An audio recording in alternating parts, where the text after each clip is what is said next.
He can't have a 9 to 5. What? Why not? You don't want him to have an honest job? I mean, he could be a hustling entrepreneur. So you want him to be you want CEO status? Yes. Okay, he can't So like, he can't clock in and clock out. No. I think entrepreneurs should date entrepreneurs. Okay, but still, there's people who have really good jobs with vocational skills. If he's a mechanic, I'm sure, but no, you're not gonna understand my lifestyle. You're not gonna understand why I'm up at 3 a.m. and you. Okay, all right. You know, he has to be an entrepreneur, a business owner. He getting one of them stimulus packages from Donald Trump, one of the small business loans, and he ain't buying jewelry with it. Or moving into that direction. Yeah. All right. Well, he's a cutie pie. I might put him in Potomac. Okay, yes. Yeah, he can come right on to Potomac. What's up? It's your boy Richie Scott back with another video. If you haven't hit the subscribe button on my channel, I don't know what you're waiting on. We do news and commentary on what's going on with reality TV stars and with people who are in the news, you know, celebrities and all that good stuff like that. Now, typically I give you guys a news play-by-play. Today I'm going to give you some commentary on some things that are popping off in the news right about now. And so we're just going to go ahead and dive right into it. I'm Terry Crews, and I would like to show my solidarity to João Pedro's family. I stand by all of you in your fight for justice and your fight to end police violence brutality here in the United States as well as in Brazil. I support Brazilian Black activists, the people living in the favelas, the mothers of the victims, and all those who are struggling against racism and violence. He is at it again. Now, I don't know what to say about this man and why he just don't go away. To me, I feel as though he is a black man who is doing some coonerization for the paycheck, okay? You know, I feel like NBCU has him locked up in a trick bag, and he is shucking and a jiving and a dancing. That was the reason why I felt like he didn't defend Gabrielle Union and why he had to basically try to come out and speak out against her and basically almost call her a liar. You know what I'm saying? I feel like that's the reason why he's making all of these crazy statements right now about black supremacy and what the support of Black Lives Matter means in terms of black supremacy. I feel like he just needs to go away. I don't understand why somebody just won't take the phone from him and just lock it up, throw away the key. Where is your family? Who is speaking to you? Where is your PR team? Where is your team, my brother? Where is your team? Because you are lost and in the sunken place. I don't understand. Why is he still out here on these good internet streets playing in our face like this? Why do we keep letting this happen? Okay? Now, I ain't really a fan of canceling people. I told y'all that on this channel many times before. I would just like to lock him up in a box and throw away the key, okay? We ain't gotta cancel him, but I just don't want to hear nothing else from him. Meanwhile, let's move on to this good situation with B. Simone. Now, B. Simone hopped up on Nick Cannon's radio show and basically was talking about how she don't want to date no man with a 9 to 5, okay? Now, listen. The people was dragging her for this statement. She hopped up online with that good light-skinned Keisha from the Vango's YouTube page and from her short period of time on the Love and Hip Hop Atlanta franchise. They was basically going back and forth, and B. Simone was basically talking about how she means a mindset, the entrepreneur's mindset, right? So in both of those videos, she talked about how, you know, they don't understand when a person who has a 9 to 5 won't understand how she has to be up at 3 o'clock in the morning working on her business. And if she want to just take a flight with, you know, at the spur of the moment, how that person would just be able to do so. I just want to clear up a couple of things here. You know, I think that, number one, I don't understand why people was dragging her for this, because first things first is, I only feel like it's impacted if you are trying to date B. Simone. If you're not trying to date B. Simone, it's like one of those situations where if it doesn't apply, let it fly. Move on, okay? Let this woman live, let her date who she wants to date, okay?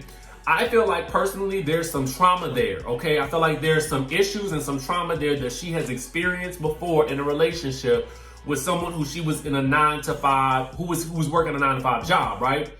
Now, I feel like that person probably made her feel like she couldn't do the things that she needed to do for her business, and so that's why she feels the way that she feels. Now, let's break it on down further though, okay? Because homegirl might want to reevaluate her business practices.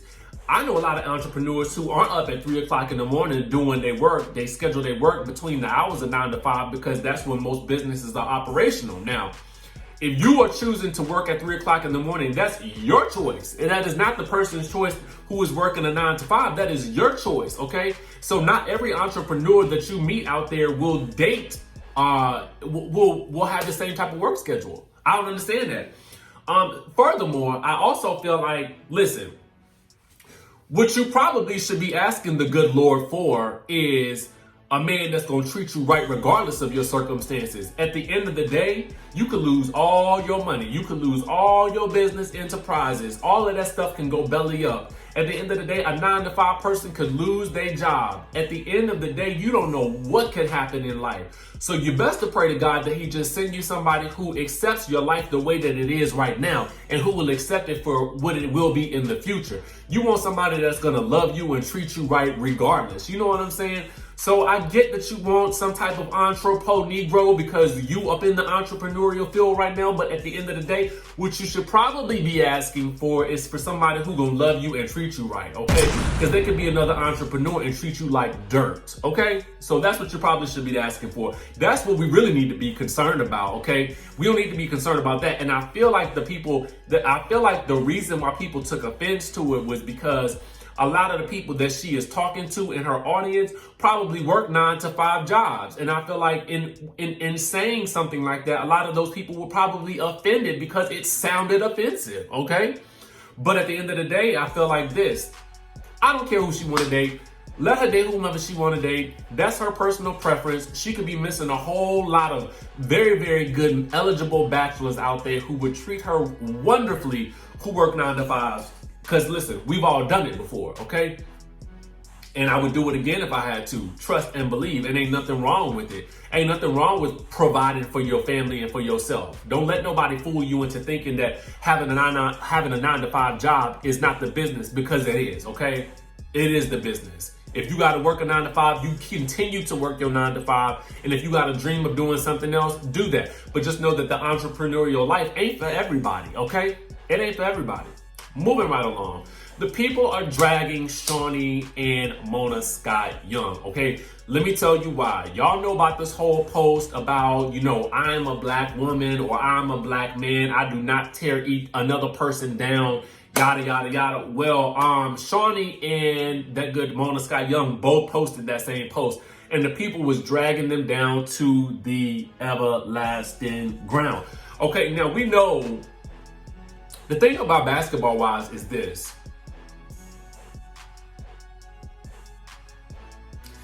People were dragging Shaunie, I think, because Shaunie and Basketball Wives, that show typically displays the systemic vilification of black women, specifically dark-skinned women, and they continuously seem to ostracize the darker-skinned women on that show, okay? And so for me, I just feel like even from the inception of the show has had a very toxic vibe to it that we have all enjoyed. Now, we all been guilty of watching the show and becoming involved in the shenanigans. So we are also guilty of allowing this to continue.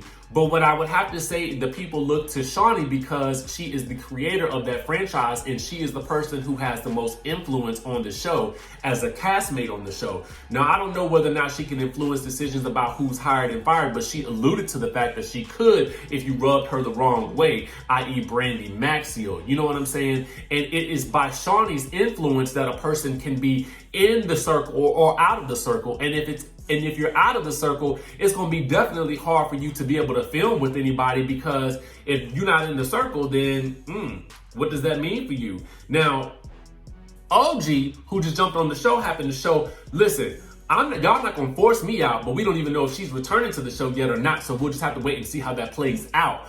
But I just felt like, you know, people are going to continue to drag Shaunie for that for as long as the show remains the way that it remains. You know what I'm saying? They're not going to see it for her not dragging people if she continues with the show the way that it is now. Now with that good Mona Scott Young, okay, we have our good girlfriend Jessie WOO, who lets us know that Mona Scott Young was the reason why she's not able to get work, okay? She is blackballing her in the industry. Now, I don't understand. See, this is my thing. Jocelyn tried to tell us that Mona was doing the same thing to her. Now, Jocelyn, she had some bad behavior on her own. But that good Jessie WOO. Now, when I interviewed Jessie WOO, she was excited about doing Love and Hip Hop Miami. But I feel like the way they did her on that show was so freaking dirty. And now you got the nerve to not let this girl get any work because she don't want to work for you. You know what I'm saying?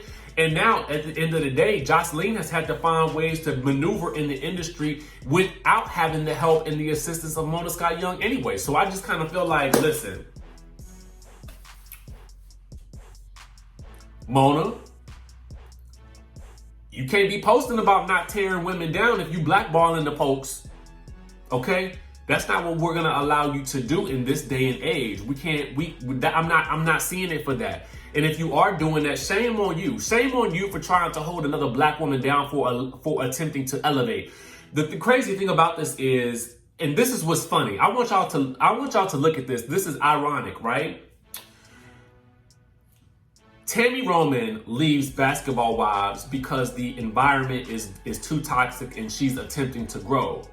So we know that at one point in time, she was working and partnering with Mona Scott Young on some type of maybe different show or something like that. Mona Scott Young would be the same person who also has a show wherein we continuously see, you know, violence and aggression. But that's, you know, I'm not calling out the black shows for that because they also have white shows that do that. We're not even gonna take it there. What I'm gonna say is this. You would partner, Mona Scott Young, you're partnering with Tammy, who is leading a show that was toxic to try to elevate herself, but you're blackballing,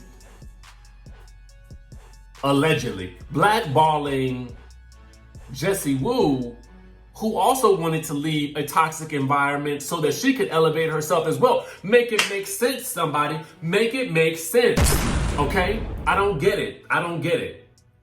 But listen, this is what's going on in the world right now. I hadn't had a chance to touch on the Mona Scott situation nor the Shaunie O'Neal situation, simply because I've been so busy with so many other stories that's been dropping off. But I had to come and kind of give you guys my thoughts and opinions on what's going on in the world out there as well. Make sure you guys hit that subscribe button, hit the notification bell button, and I'm gonna see y'all in the next video.